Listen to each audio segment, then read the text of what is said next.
wish you knew me better, but you really don't. And it's like every time I get up, I'm just trying to cope.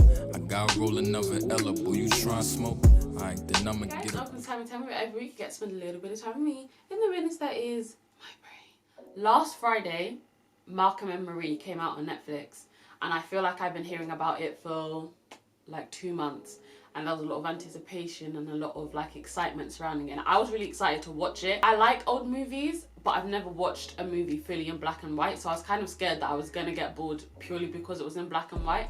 But I was really excited to watch it. And like I did last week, I want to do a review / inspired photo shoot. So if you haven't seen last week's video, it will be linked somewhere here so you can watch it and see what you're going to be getting into. So watch that first and come back here. But so today we're doing Malcom and Marie. If you get into this video, make sure you subscribe and hit the bell notification so you know every single time that I post. Hopefully this, oh my god, I do not look cute. As per, I made notes on my phone for my talking points because I simply had a lot to say. I think again, just like last time, I'm gonna do a character sort of review and breakdown because these two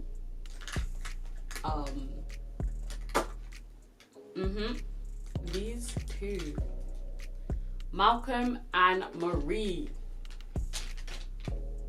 they are something else. I know it says somewhere to do with this movie or somewhere in this movie, this isn't a love story, it's a story about love. And I didn't understand that when I first heard it I didn't get it, but I get it now. I think when I went into this, I had no expectations for what I thought I was gonna get. I didn't know what the film was gonna be like. I fully had no idea what I was gonna watch. So I was just like, I'm gonna watch it because I like Zendaya, and I just realized that this is Denzel's son, and I don't know how I didn't link the Washington to the Washington, but we moved. So I had no idea what I was going into. It just fed into this aesthetic that I'm really enjoying, which is like film noir and like this vintage black glamour idea that I have in my head, which is really gonna inspire the shoot later on. And it's just like, I don't know what's gonna go on. So I thought it was just gonna be like a classic cheesy rom-com type thing, and it wasn't. And I think I enjoyed that it was, whatever expectations I had, which were basically nothing, I think they exceeded them because it was so much more than I was expecting. I got so much more than I thought I was gonna get. Oh, a lash! Make a wish! Let's start. They're both of them. Let's start with Malcom. I don't like him, and I don't like his character. And there's nothing anyone could say to convince me to like his character. Like, try and prove me wrong, but I don't think I like his character. There are so many instances.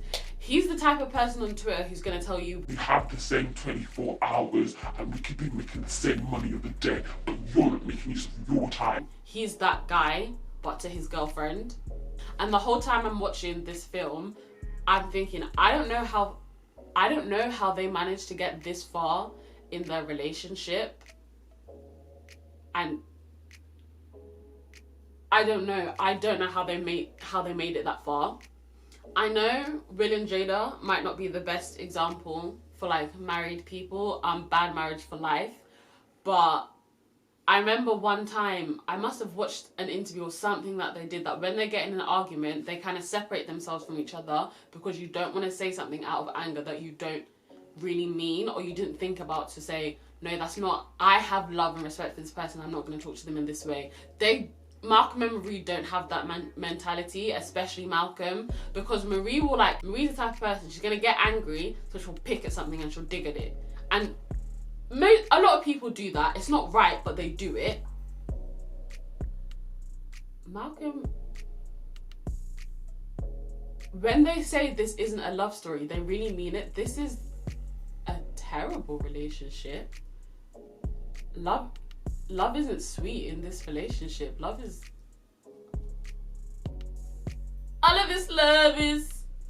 toxic. I really feel like I can't even. It's gonna be like, oh, this couple, they're irritating. They got my teeth. I don't even know how to describe it. The best way to describe it is with the mac and cheese, which unfortunately did not look like it tasted very nice. But that's not your fault. Like, she wasn't in the mood, so she wasn't even going to make it nice for him.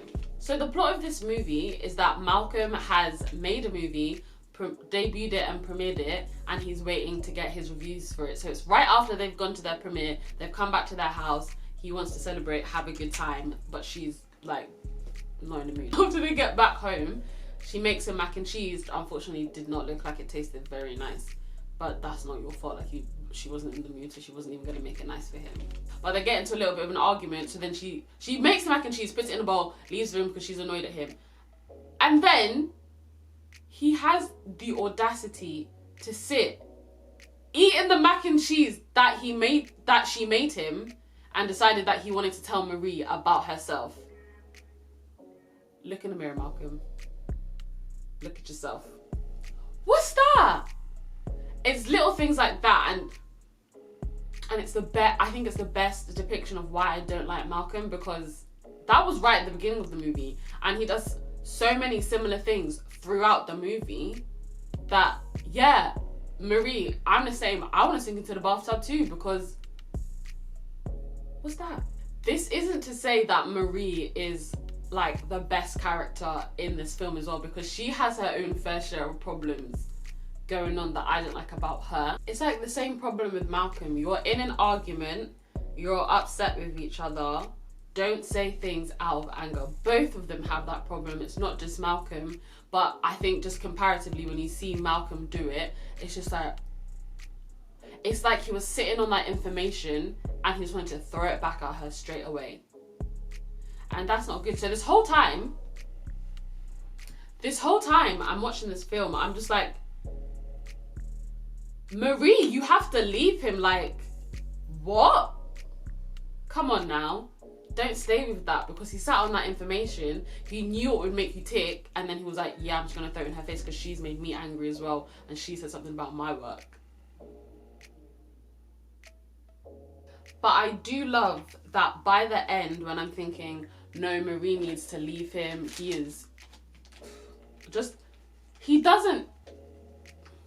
she made such a good point in like her little monologue right at the end.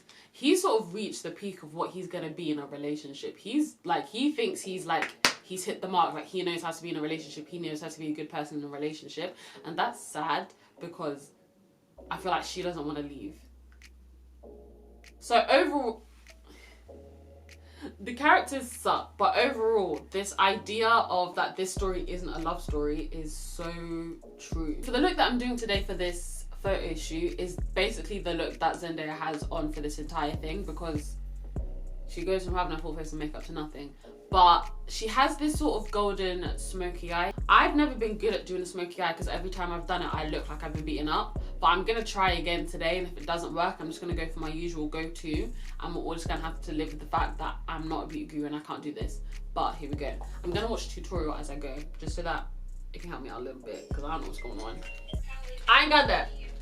So I've done a little character breakdown of, you know, Malcolm and Marie. It's a very toxic relationship, and as I said, it's not a love story, and I love that. Into some of the technical aspects of it. I love one, obviously it was shot during quarantine, if you didn't know, so not quarantine but during COVID and stuff, and I think America had just gotten out of their quarantine period, so they needed, I think it was supposed to be like this creative outlet for everyone, but they needed a relatively small casting crew, and I really loved how personal it all was. Zendaya and John that were in it, they were both involved in the production process as well, so the dress that Zendaya is wearing is one of her own dresses. She had her stylist, he was part of the costume department. Labyrinth did the music for it. So I think cohesively it just went together really, really well, and there definitely times you can tell that they're in different mindsets just because of how they sort of like frame the scene. So she'll literally be in a window pane in a frame, and you can see her in that shot, but you can only hear Malcolm, and you can see just like they're in different states of mind at this current moment in time. And I liked those kind of parallel things. That's a very English lit coming out of me, but I thought that was kind of cool. I just wasn't expecting it to be this pigmented. Sorry, I'm gonna have to turn this off because I can't concentrate on like trying to speak about this film and do this eyeshadow when it's looking disgusting already. Help! So now that the makeup is done, it looks mediocre at best, but we're gonna move into the actual photo shoot portion of it, and it's gonna play on the ideas that I really enjoyed most from this film, which was the film noir and the vintage sort of glamour of the whole thing. So I'm really excited to delve into that, and just to give you, let me show you my mood board. I've recently got into this, I don't know if it's like an official term or anything, a term that I've coined myself, I guess, which is vintage black glamour. Like, I like seeing black women looking glamorous. That's it. And like the likes of Eartha Kitt or Grace Jones, like I like that era in time, and I've been spending so much time on Pinterest just looking at it. So this film just gave me the opportunity to explore that aspect of vintage black glamour that I really want to do. I'm trying to get a smoky effect with these pictures, so let's just head into that and see how it goes. I hope it looks cute because there are a lot of things that might affect how nice this looks. These are important for making me.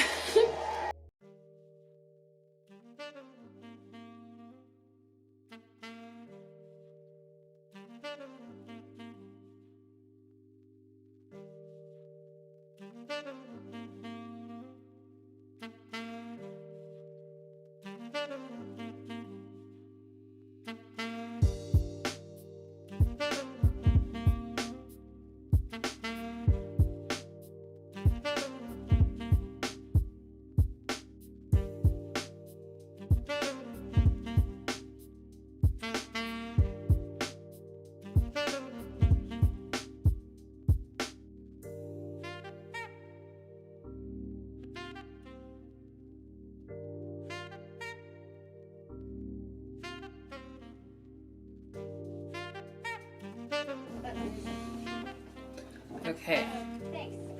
Set up. Done. So what do you see when I just do that? Okay. More to go, kids. More to go. Set up stuff.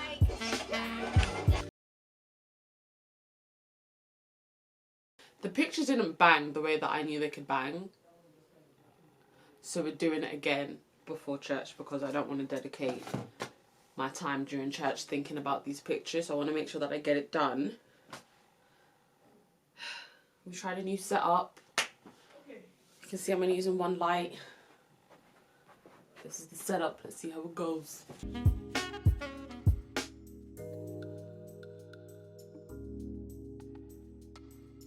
But anyways, guys, that is what I have for you guys. If you enjoyed this video, please give me a big thumbs up so I know that I'm making content that you enjoy. If you have any more shows that you want me to watch and review and then hopefully make inspired photo shoots for, please leave them in the comments down below. I'd love to do that. I'm really enjoying this. It's kind of new and fun and fresh, so let me know. Share this with all of your friends so that they can enjoy their time with Temi fam. Make sure you like, comment and subscribe and turn on the bell notifications so you know every single time I post. All of my social media links will be in the description box below. I enjoyed the time we've got to spend with you. I hope you enjoyed the time we've got to spend with me, and I'll see you next time. Bye!